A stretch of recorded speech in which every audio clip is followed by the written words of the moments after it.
반갑습니다. 성공과 부, 그리고 진정한 자유를 꿈꾸는 여러분의 여정을 응원하는 채널입니다. 오늘은 대한민국 모든 직장인과 투자자들의 심장을 울린 화제작, 송이구 작가의 서울 자가의 대기업 다니는 김 부장 이야기 속의 뼈아픈 교훈들을 아주 깊이 있게 다뤄보려 합니다.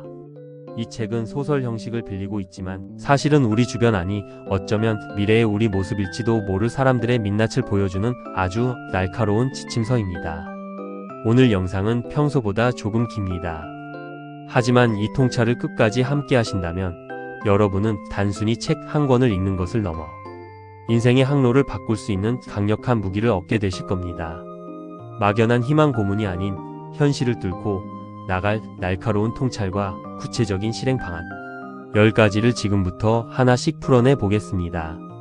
첫 번째로 마주할 장면은 권이라는 가짜 껍질 속에 갇힌 우리들의 모습입니다. 김 부장은 오늘도 낡은 구두 뒷굽을 보며 생각한다. 내가 이 회사를 위해 바친 시간이 얼마인데 세상은 왜 나를 알아주지 않는 걸까? 대기업 부장이라는 타이틀이 영원할 줄 알았다. 하지만 상무 승진에서 누락되었다는 소식을 들었을 때 그의 머릿속은 하얗게 변했다. 회사 밖은 지옥이라는데 나는 이제 어디로 가야 한단 말인가? 이 독백은 조직의 타이틀을 곧 자신의 계급장으로 착각하는 많은 이들의 치명적인 오류를 보여줍니다. 여러분, 회사가 주는 명함은 내 실력이 아니라 잠시 빌린 옷일 뿐입니다. 그 옷을 벗었을 때 내가 누구인지 증명하지 못하면 우리는 사회적 미아가 됩니다. 김 부장은 그 껍데기를 지키기 위해 평생을 바쳤지만 정작 알맹이인 자기 자신은 단 한 번도 돌보지 않았습니다. 우리는 지금 당장 스스로에게 물어야 합니다. 회사라는 배경을 지웠을 때 나는 시장에서 얼마짜리 가치를 지닌 사람인가? 이 질문에 답이 선명하지 않다면 우리는 지금 당장 김 부장의 길에서 탈출해야 합니다. 두 번째 장면은 비교가 낳은 비극적인 투자에 관한 이야기입니다. 동창회에 다녀온 김 부장은 밤잠을 설쳤다. 별 볼 일 없던 친구 녀석이 강남 아파트로 돈을 벌었다는 소식은 그의 심장을 난도질했다. 나는 대기업에서 뼈 빠지게 일했는데 겨우 경기도 외곽 아파트 한 채뿐이라니. 질투는 분노가 되었고 분노는 조급함으로 이어졌다. 그는 아내의 반대를 무릅쓰고 영혼까지 끌어모아 상가 투자를 결심했다. 성공하는 사람과 정체된 사람의 가장 큰 차이는 질투를 동력으로 쓰느냐, 파멸의 씨앗으로 쓰느냐에 있습니다. 김 부장은 친구의 성공을 분석하기보다 자신의 처지를 비관하는데 에너지를 썼고 그 조급함은 눈을 가렸습니다. 투자의 본질은 가치를 사는 것인데 그는 남에게 뒤처지지 않겠다는 자존심을 사려 했습니다. 결과는 뻔합니다. 조급함이 섞인 돈은 결코 행복을 가져다 주지 않습니다. 세 번째 장면은 우리가 반드시 배워야 할 송 과장의 삶의 태도입니다. 송 과장은 점심시간마다 편의점 도시락을 먹으며 모니터를 뚫어지게 쳐다본다. 그가 보는 건 주식 차트가 아니라 재개발 지역의 지도와 임장 보고서였다. 남들이 커피 한 잔의 여유를 즐길 때 그는 미래의 시간을 미리 사고 있었다. 동료들은 그를 짠돌이라 비웃었지만 송 과장은 그 비웃음을 자산으로 바꾸고 있었다. 송 과장의 도시락은 단순히 돈을 아끼는 행위가 아닙니다. 그것은 자신의 목표를 위해 타인의 시선을 견뎌내는 정신적 근육의 증거입니다. 성공의 궤도에 오른 사람들은 반드시 이런 고독한 인내의 시간을 거칩니다. 남들이 소비의 달콤함에 취해 있을 때 그는 독하게 공부하고 현장을 발로 뛰며 자본주의의 문법을 익혔습니다. 5년 후, 10년 후의 격차는 바로 이 일시간의 점심시간에서 시작된다는 것을 우리는 잊지 말아야 합니다. 네 번째 장면은 가짜 부자들의 전형인 정 대리의 이야기입니다. 정 대리는 외제차 할부금을 갚느라 허덕이면서도 SNS에는 호화로운 호텔 조식 사진을 올린다. 남들에게 보여지는 나를 위해 진짜 나를 갉아먹고 있다는 사실을 그는 외면하고 싶어 했다. 카드의 한도는 늘어갔지만 그의 통장 잔고는 늘 바닥을 기었다. 현대 사회는 소비를 통해 자신을 증명하라고 부추깁니다. 하지만 진짜 부는 남에게 보여주는 것이 아니라 나를 보호하고 내 가족을 지탱하는 단단한 성벽을 쌓는 일입니다. 정 대리는 성벽을 허물어 장식품을 사는 우를 범하고 있습니다. 남들의 시선에 지불하는 비용이 많을수록 우리의 노후는 그만큼 가난해집니다. 명품 가방이나 외제차가 주는 일시적인 도파민에 취해 인생 전체의 자유를 팔아넘겨서는 안 됩니다. 5번째 장면은 부동산과 투자의 본질을 꿰뚫는 중개소 사장님의 조언입니다. 부동산 중개소 사장님이 말했다. 부장은 집을 고를 때 내 마음에 드는 곳을 찾지만 투자자는 남들이 사고 싶어 할 곳을 찾습니다. 그게 거주와 투자의 본질적인 차이입니다. 김 부장은 자신의 취향을 고집했지만 시장은 김 부장의 취향에 관심이 없었다. 우리는 흔히 내가 살고 싶은 예쁜 집을 찾습니다. 하지만 진정한 자산가는 철저히 수요자의 눈으로 세상을 봅니다. 내 취향이 아니라 대중의 욕망이 모이는 곳, 사람들이 기꺼이 지갑을 열 준비가 된 곳에 돈줄이 흐릅니다. 김 부장은 여전히 공급자 중심의 사고방식에 갇혀 있었습니다. 세상을 내 기준이 아닌 객관적인 시장의 데이터와 타인의 욕망으로 바라보는 훈련, 그것이 투자의 첫걸음입니다. 6번째 장면은 무너진 김 부장을 다시 세운 가족의 온기입니다. 김 부장의 아내는 남편의 퇴직 사실을 알고도 아무 말 없이 된장찌개를 끓였다. 그 찌개 냄새 속에는 지난 세월 남편이 짊어졌을 무게와 앞으로 마주할 두려움에 대한 연민이 섞여 있었다. 김 부장은 그 따뜻한 국물을 마시며 처음으로 아이처럼 울었다. 성공의 끝에서 우리를 지탱하는 건 결국 관계입니다. 돈을 쫓느라 소중한 사람들과의 시간을 소홀히 한다면 그가 이룬 부는 사막 위의 신기루와 같습니다. 김 부장이 모든 것을 잃었을 때 그를 지켜준 것은 대기업 부장이라는 타이틀이 아니라 그가 무심하게 지나쳤던 아내의 헌신이었습니다.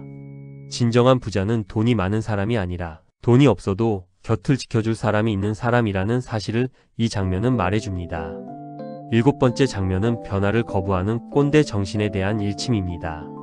세상은 변하는데 김 부장은 여전히 20년 전 방식대로 사람을 대한다.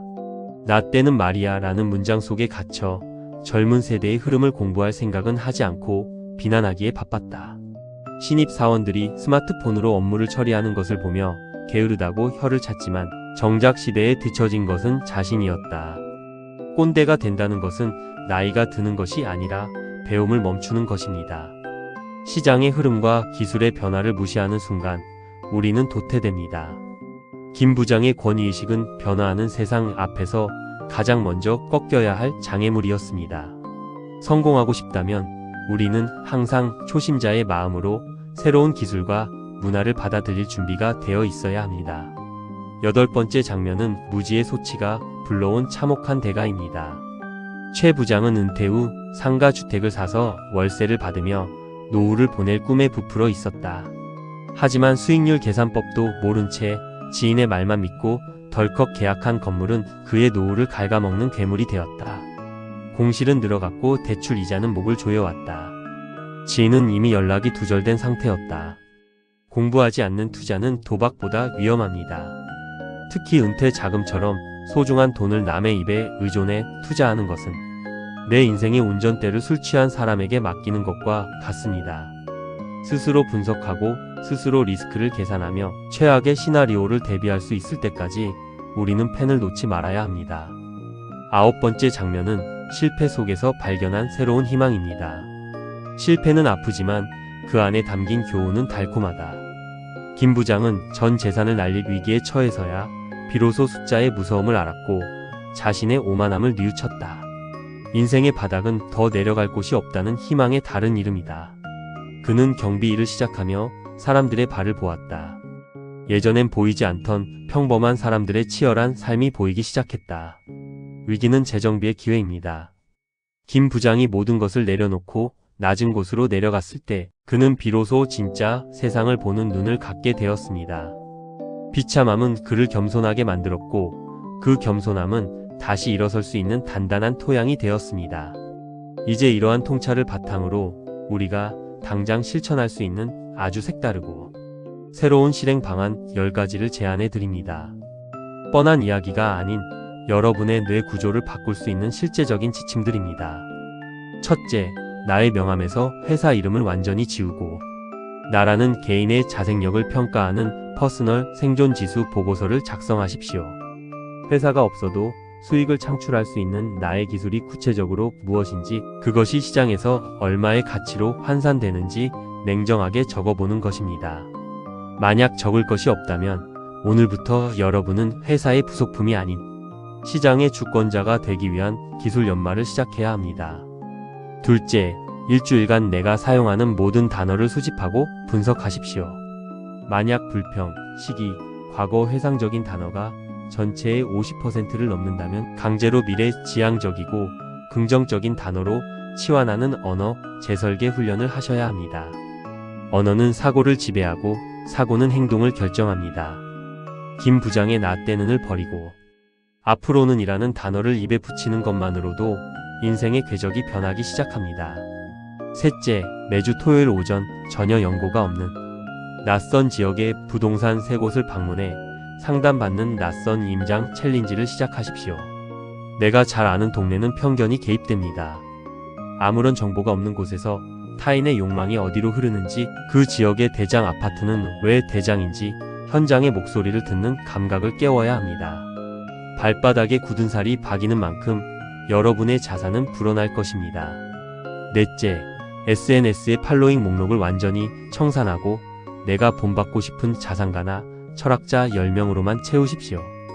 남들의 자랑질을 보며 박탈감을 느끼는 시간을 차단하고 그들이 세상을 바라보는 사고체계와 통찰을 강제로 주입하는 환경을 만드는 것입니다. 디지털 환경을 부의 증식 도구로 쓰느냐, 감정의 낭비 도구로 쓰느냐는 여러분의 선택에 달려 있습니다. 다섯째, 매월 월급의 5%는 책이나 강의가 아닌 나보다 앞서간 사람과의 식사 대접 비용으로 책정하십시오. 책에서 얻지 못하는 생생한 기운과 태도는 오직 사람과의 만남에서만 전이됩니다. 나보다 10배 성공한 사람에게 밥 한 끼를 대접하며 그가 세상을 보는 눈을 일시간만 공유받을 수 있다면 그것은 수천만 원짜리 강의보다 훨씬 값진 투자가 될 것입니다. 여섯째, 하루에 딱 30분만 휴대폰을 끄고 아무것도 쓰여 있지 않은 백지에 나의 현금 흐름도를 직접 그려보십시오. 머릿속으로만 아는 것과 종이 위에 내 자산의 허점을 직면하는 것은 차원이 다른 자극을 줍니다. 내 돈이 어디서 새는지, 어떤 구멍이 나를 가난하게 만드는지 시각화하는 순간 변화는 시작됩니다. 일곱째, 내가 가진 취미 중 돈이 되는 취미와 돈을 쓰는 취미를 냉정하게 구분하십시오. 만약 여러분의 모든 취미가 소비 지향적이라면 오늘부터는 생산자의 관점에서 남들에게 가치를 줄 수 있는 작은 창작 활동을 하나 시작해 보시는 것이 좋습니다. 블로그 글쓰기든 영상 제작이든 소비자가 아닌 공급자의 입장에 서보는 경험이 부의 감각을 깨웁니다. 여덟째, 거절하기 힘든 부탁이나 불필요한 술자리를 단호하게 끊어내는 거절 근육 단련 주간을 선포하십시오. 김 부장처럼 주변의 평판에 목매다 보면 내 소중한 자원인 시간과 에너지는 순식간에 사라집니다. 내 인생의 주도권을 되찾기 위해서는 타인에게 미움받을 용기가 필요하며 그 용기가 곧 여러분의 자산을 지키는 방패가 됩니다. 아홉째, 내가 현재 살고 있는 집이 아닌 내가 5년 뒤에 반드시 살고 싶은 집의 도면이나 조감도를 구해 가장 잘 보이는 곳에 붙여두십시오. 뇌는 시각화된 구체적인 목표를 향해 무의식적으로 움직입니다. 막연한 부자가 되겠다는 생각은 아무런 힘이 없지만 특정 단지의 특정 동 호수를 꿈꾸는 것은 여러분의 매일매일을 치열하게 만드는 강력한 엔진이 됩니다. 열째, 오늘 밤부터 나만의 감사 및 반성록을 쓰기 시작하십시오. 김 부장이 놓쳤던 가장 큰 가치는 자기 객관화였습니다. 오늘 내가 내린 결정 중 오만했던 것은 무엇인지, 누구에게 감사했는지 기록하는 습관은 여러분을 절대 엇나가지 않게 하는 인생의 나침반이 될 것입니다. 부는 인격의 크기에 비례하여 담긴다는 사실을 명심하십시오. 여러분, 김 부장의 이야기는 결코 남의 이야기가 아닙니다. 우리가 미리 읽고 준비할 수 있게 해주는 고마운 예방주사입니다. 오늘 이 긴 시간 동안 나눈 통찰과 10가지 실행 방안이 여러분의 삶에 작은 불꽃이 되길 바랍니다. 여러분은 충분히 변화할 수 있고 김 부장이 겪었던 고통을 피해 더 높은 곳으로 비상할 자격이 있습니다. 저는 항상 여러분의 성공적인 내일을 진심으로 응원하겠습니다. 이 여정이 여러분의 인생에서 가장 의미 있는 투자가 되었기를 바랍니다. 감사합니다. 이 영상을 본 당신은 지금 성공 직전입니다.